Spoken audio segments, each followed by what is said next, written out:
want to talk just a minute about neatness and organization.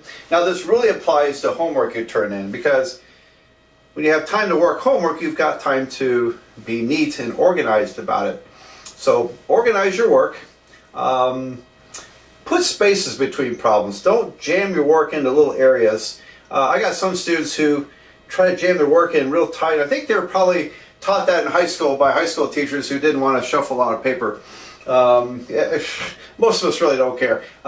Spread out some. Don't jam your work together. Don't jam problems together.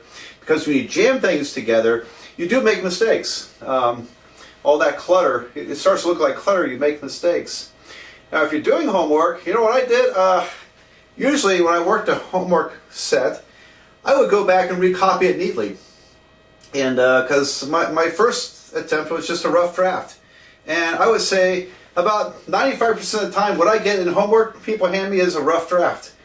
You know, it's their first attempt, and they never go back and recopy it neatly. And so, you know, would you write an essay or a book or something just for the first draft? Of course not. Well, it works that way in math too. And so if you recopy your work, paying attention to what you're doing, you'd be amazed how many errors you might catch. Okay. Now, it's hard to do that on a test because you just simply don't have the time. On homework you do. But those other ideas about don't cram your work together and space it out a bit and try to be reasonably neat. I don't have very good handwriting, especially when I write cursive, and but I am highly organized.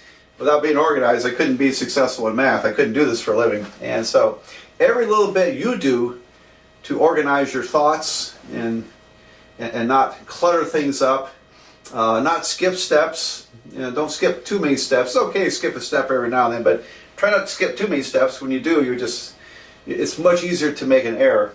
Any of those I've got to help you in your accuracy. And also, I'll tell you another little secret. If your work is easy to follow, it's human nature. We who are grading your papers might look a little more favorably on it. Okay, now I try not to be biased that way.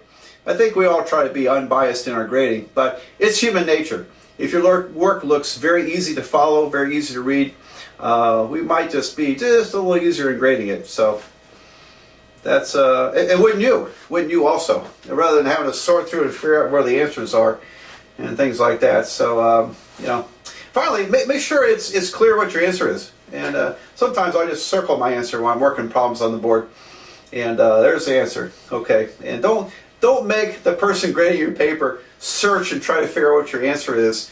And sometimes it just write out a sentence. You know, it takes 2 hours to go from Denver to Philadelphia, or you know, whatever the answer is. Write it out in words for word problems. I think is a great idea.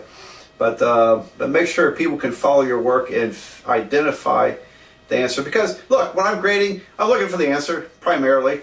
When the answer is wrong, then I go back and look at the work to see where you went wrong, and that helps me judge partial credit. I think most of us grade something like that. So you want to make it a little easier on us to grade your papers, and that's appreciated. It may actually help you a little bit.